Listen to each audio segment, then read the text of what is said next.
오늘 말씀의 제목 우리 25절 중에 있는 따라합시다. 그가 나보다 옳도다. 그가 나보다 옳도다. 26절에 있죠. 그가 나보다 옳도다. 그는 나보다 옳도다. 자, 오늘 본문은 그야말로 속이려고 작정한 다말 앞에 속절없이 또 이렇게 속임을 당하고만 이 유다. 그러나 속임 당한 채 그냥 끝나는 것 같았는데 그렇지 않고 결국 그 결과가 오늘 본문처럼 나타난 걸 봅니다. 이 유다가 아둘람 사람 그야말로 그 친구인 히라와 함께 양털을 깎으러 이렇게 올라갔는데 유다가 가나안 여인 수아라는 자의 딸을 아내로 맞이했는데 일찍 죽은 모양이죠. 일찍 죽었습니다. 세 아들을 낳고 일찍 죽었으니까 어찌 보면 마음의 외로움 이런 것들이 있었겠죠. 그러다 보니까 젊은 나이 남자가 어때요? 어떤 정욕적인 이런 부분들을 제대로 다스리지를 못했던가 봅니다. 그러다 보니까 어떻게 창녀를 찾게 되는데, 그런데 자기 시아버지가 이 아둘람 사람 딥나와 함께 양털 깎는 그곳으로 올라온다라는 소식을 듣고 어땠어요? 그야말로 자기 시아버지를 작정하고 이 딥나라는 지역 성문 앞에서 기다리다가 자기 시아버지 유다의 눈에 마치 창녀처럼 보이게 해서 과부의 의복을 벗고 옷을 갈아입었던 거죠. 그러니까 이 당시에 말하자면 창녀라는 그런 사람들은 어때요? 의복을 입고 어때요? 외부 사람들이 알아볼 수 있도록 하는 그런 어떤 외적인 모양이 있었던가 봅니다. 그러다 보니까 시아버지가 정욕에 눈이 멀어서, 그리고 어때요? 얼굴을 가리면 누가 누군지 잘 모르죠. 그러다 보니까 자기 며느리 다말을 창녀로 알고 결국 동침을 해서 이렇게 자녀를 잉태하게 되는 그런 결과가 빚어지는데, 그런데 이 다말이 치밀했던 거죠.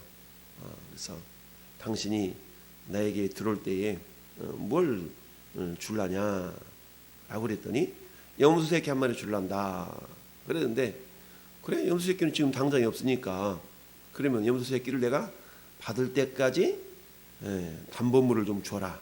뭐 줄까? 이러니까 당신이 가지고 있는 도장, 끈, 그다음에 지팡이 요걸 가져 주시오. 그러니 야 뭐 이런 것까지 달라고 그러냐? 나 그러지 않냐고. 알았어. 이게 다말이에게 주고 이제 일을 마치고 염소 새끼를 친구한테 들려서 이보게 내가 저기 그 창녀한테 가서 이 자자 사실 이랬네. 이 사람아 참 이러면서 이제 그 담보물을 찾으러 갔더니 없는 거. 사람이 주변 사람을 수소문해서 혹시 여기에 이렇게 한 창녀가 있지 않냐고. 무슨 소리예요? 우리 동네는 그런 사람 없어요. 당신 뭔가 좀 오양 모양인데 우리 지역은 그런 동네가 아니에요. 막 이랬던 거야. 그랬더니 유다가 그 소식을 듣고 23절에 그로 그것을 가지게 두라. 우리가 부끄러움을 당할까 하노라. 내가 염소 새끼를 보냈으나 그대가 그를 찾지 못하였느니라. 그래 그런 사람이 없다 그래? 그럼 내버려도 우리 그냥 자칫 잘못하면 이게 굉장한 창피당하겠다 이런 거죠. 그런데 시아버지 씨를 받았던 이 다말이 임신을 하게 된 거죠. 석 달쯤 후에 어떤 사람이 유다에게를 말하되 당신 며느리 다말이 행음하였고 그 행음함으로 말미암아 임신하였느니라. 유다가 이르되 그를 끌어내어 불사르라. 지금 며느리 다말을 자기 친정집으로 홀라당 버려놓고 그동안 며느리가 어디 사는지도 제대로 파악도 못했으면서 그 소문이 들려지니까 야 이거 무슨 우리 가문의 장피냐 라 그러면서 그 당시 어떤 율법에 의해서 그야말로 죽이라 라는 말로 그야말로 자기는 거룩한 것처럼 이렇게 했죠. 그래서 이 여인이 끌려나갈 때 자기 시아버지 유다한테 내가 요 사람 때문에 임신하게 되었노라고 하면서 단모부를 그때 짱 하고 보여주니까 유다가 그야말로 얼굴이 화끈거렸죠. 그러면서 하는 소리가 이 물건 임자로 말미암아 임신했는데요 라고 하니까 청하건대 보소서 이 도장과 끈과 지팡이가 누구 것입니까? 유다가 그것을 알아보고 이르되 그는 나보다 옳도다. 내가 그를 내 아들 셀라에게 주지 아니했음이니라. 왜요? 11절 말씀에 보면 그렇게 기록하고 있죠. 유다가 그의 며느리 다말에게 이르되 수절을 하고 내 아버지 집에 있어 내 아들 셀라가 장성하기를 기다리라니 셀라도 그 형들같이 죽을까 염려함이라. 그랬더니 다말이 가서 그의 아버지 집에 있었다. 그런데 이 유다의 실수는 뭐였어요? 다말이가 그야말로 애를 갖지 못하고 자기 큰아들 죽어 둘째도 죽어 이게 누구처럼? 원인이 다말인 것처럼 그렇게 한마디로 말하면 했던 거죠. 그런데 성경 뭐라고 말씀하고 있어요? 7절에도 여호와의 보시기에 큰아들이 약했다. 작은 아들도 여호와의 보시기에 약했다. 그래서 그가 죽였다. 약하다라는 것은 구체적으로 어떻게 약했는지는 모르지만 그야말로 하나님의 눈에는 사람의 중심을 보시는 하나님께 그야말로 유다의 큰아들 작은 아들이 다 악하게 보였던 거죠. 작은 아들 원한 같은 경우는 그야말로 계대 결혼이 그 시대에 문화였기 때문에 대를 이어줄 수 있도록 작은 아들이 형수에게 씨를 줘야 되는 그런 어떤 풍습이 있었는데 그걸 지키지 않았기 때문에 이것을 하나님은 또 악하게 보셨던 겁니다. 근데 이 모습을 결국 유다는 자기 며느리 때문인 것처럼 해서 친정으로 돌려보냈던 거죠. 자, 결국 자기 씨로 말미암아 며느리가 임신했다는 소식을 듣고 죽이려고 하다 보니까 결국 그것은 자기 때문이었던 것을 깨닫게 되면서 뭐라고 그래요?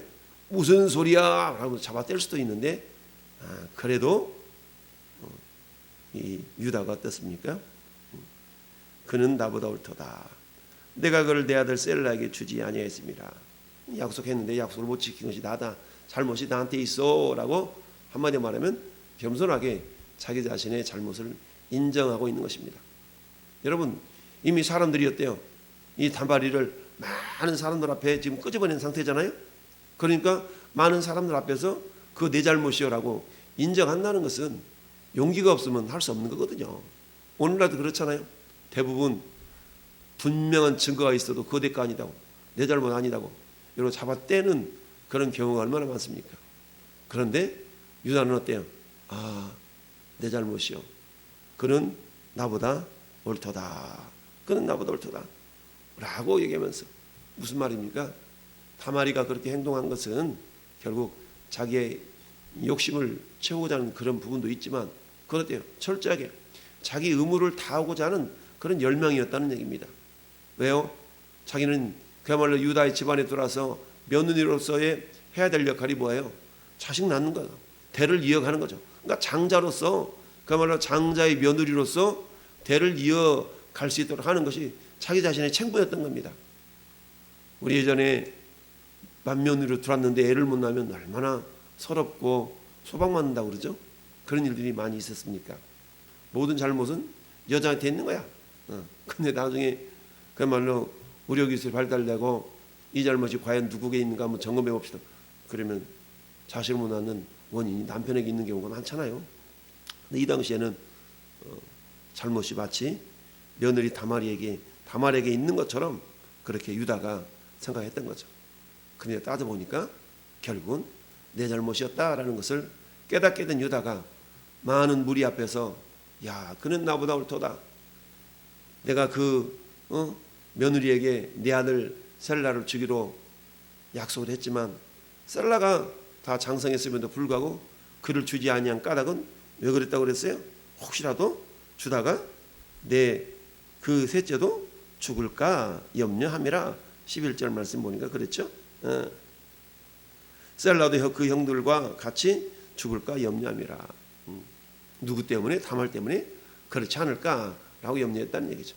그러니까 원인이 자기와 자기의 자식 때문인지를 모르고 한마디로 말하면 어때요? 첫 단추를 잘못 꿰었던 거죠.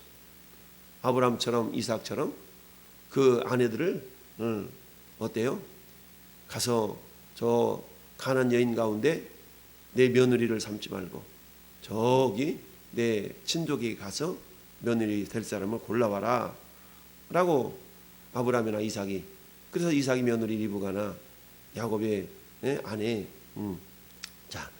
그 라헬이나 레아 이런 사람들이 자기의 친족 가운데 있었는데 한마디로 뭐라고 그랬습니까?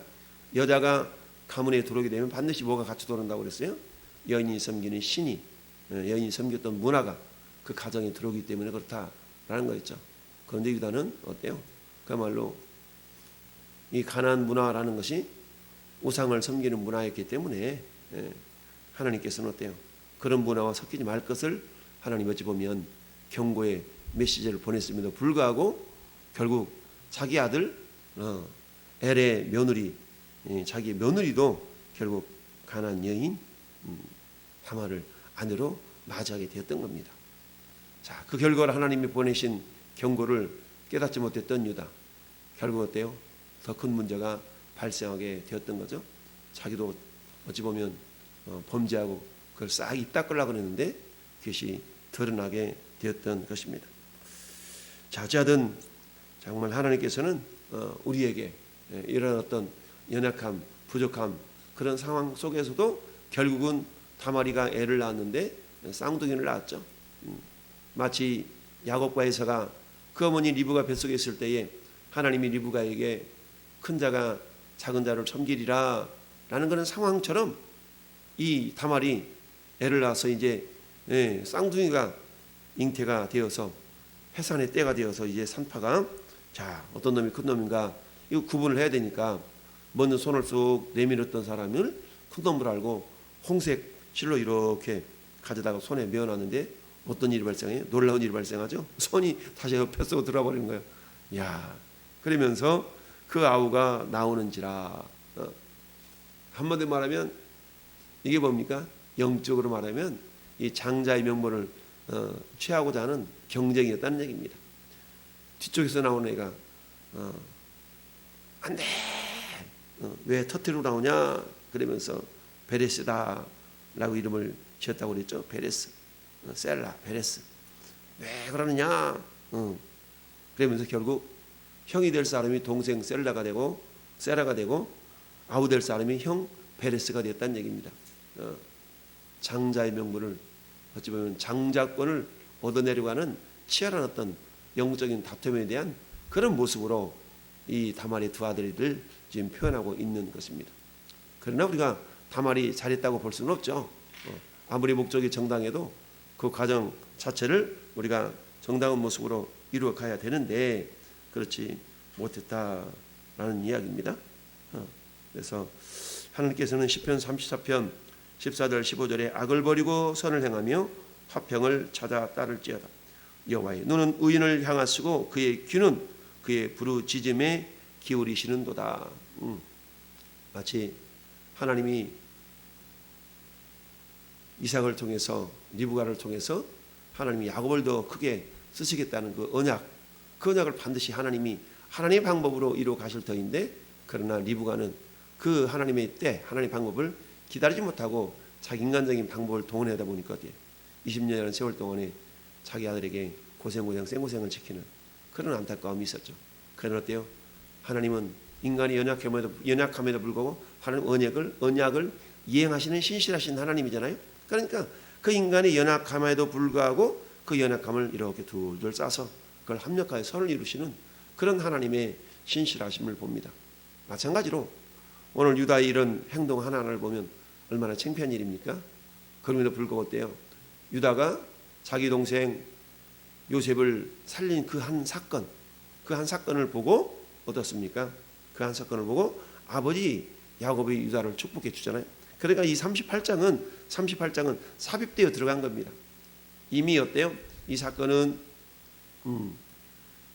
이 요셉이 팔려갔지만 애굽에서 지금 잘 정착해 살고 있고 이런 상황 가운데서 지금 나타난 사건이고, 이미 아버지 이삭이 그야말로 야곱이 그 아들들을 축복한 그런 내용의 어떤 상황 가운데서 나타나는 일이다 볼 수가 있는데, 어쨌든 하나님께서는 이런 유다의 연약함 속에서도 어때요?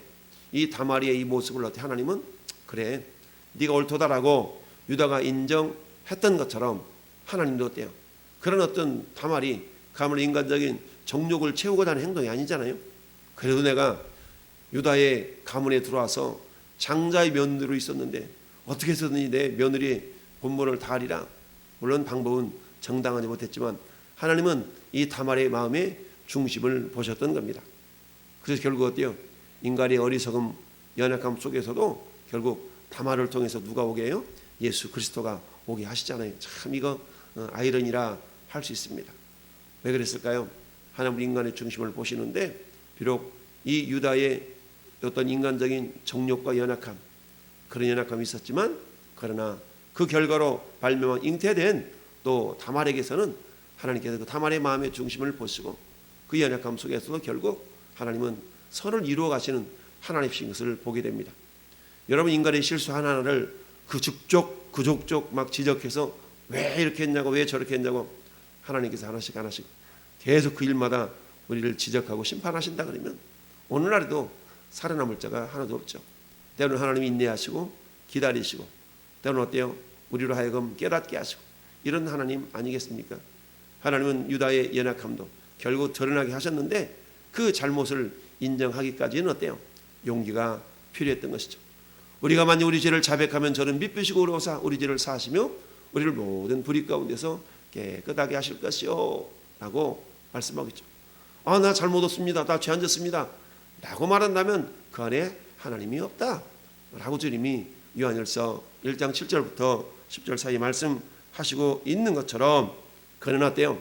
이 유다의 위대함이라고 그럴까요? 유다의 어떤 주님이 그래도 유다를 좋게 보신 그 내용 중에 한 가지는 첫째, 자기 자신의 잘못을 공개적으로 시인할 수 있었다, 인정할 수 있었다는 것. 이건 쉬운 일 아니지만 제 잘못입니다 라고 인정할 수 있었다는 것입니다. 두 번째, 유다에게는 무엇가 있었습니까? 자, 26절 다시 한번 읽어볼까요? 유다가 그것들을 알아보고 이르되 그는 나보다 옳도다. 내가 그를 내 아들 셀라에게 주지 아니하였음이로다 하고 다시는 그를 가까이 하지 아니하였더라. 여기서 다시는 그를 가까이 하지 아니하였도다 라는 이 말 속에서 어때요? 유다는 어때요? 반복적인 죄를 똑같은 죄를 동일한 죄를 반복해서 짓지 아니하려는 뭐가 있었습니까? 결단과 의지를 보여주는 것이죠. 여러분, 마귀는 오늘도 어떤 자를 내가 넘어뜨릴까라고 우는 사자와 같이 두루다니며 상결자를 찾는다고 그랬습니다.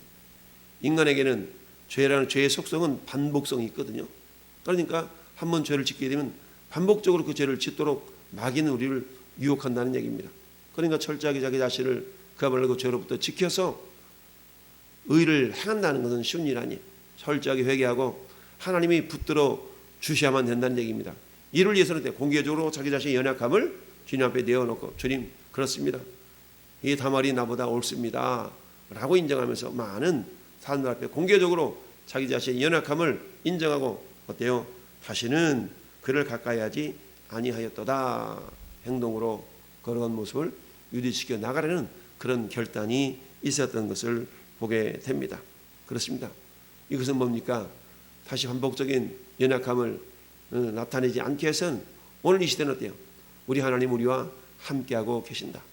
여러분, 엠마오로 간 두 제자가 예수님이 동행하고 있었음에도 불구하고 예수님인지를 알아보지 못했다고 그랬죠? 눈이 감겨지면 그렇다. 오늘도 마찬가지입니다.